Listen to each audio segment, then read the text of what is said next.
All events, even those which on account of their insignificance do not seem to follow the great laws of nature, are a result of it, just as necessarily as the revolutions of the sun.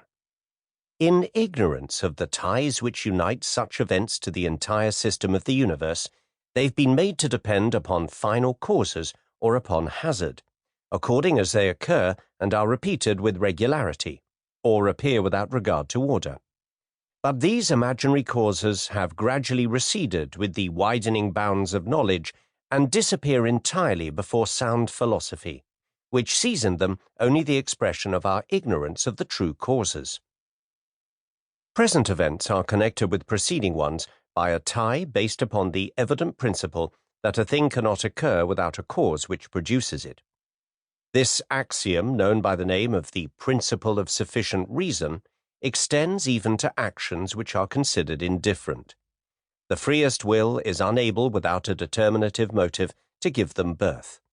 If we assume two positions with exactly similar circumstances, and find that the will is active in the one and inactive in the other, we say that its choice is an effect without a cause.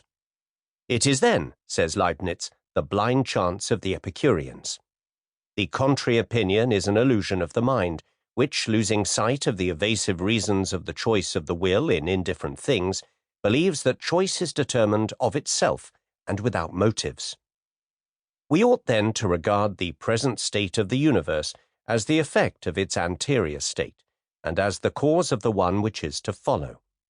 Given for one instant an intelligence which could comprehend all the forces by which nature is animated and the respective situation of the beings who compose it, an intelligence sufficiently vast to submit these data to analysis, it would embrace in the same formula the movements of the greatest bodies of the universe and those of the lightest atom.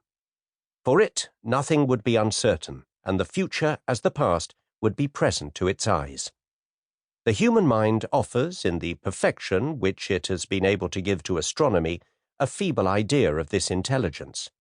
Its discoveries in mechanics and geometry, added to that of universal gravity, have enabled it to comprehend in the same analytical expressions the past and future states of the system of the world. Applying the same method to some other object of its knowledge, it has succeeded in referring to general laws, observed phenomena, and in foreseeing those which give circumstances ought to produce. All these efforts in the search for truth tend to lead it back continually to the vast intelligence which we've just mentioned, but from which it will always remain infinitely removed. This tendency, peculiar to the human race, is that which renders it superior to animals, and their progress in this respect distinguishes nations and ages and constitutes their true glory.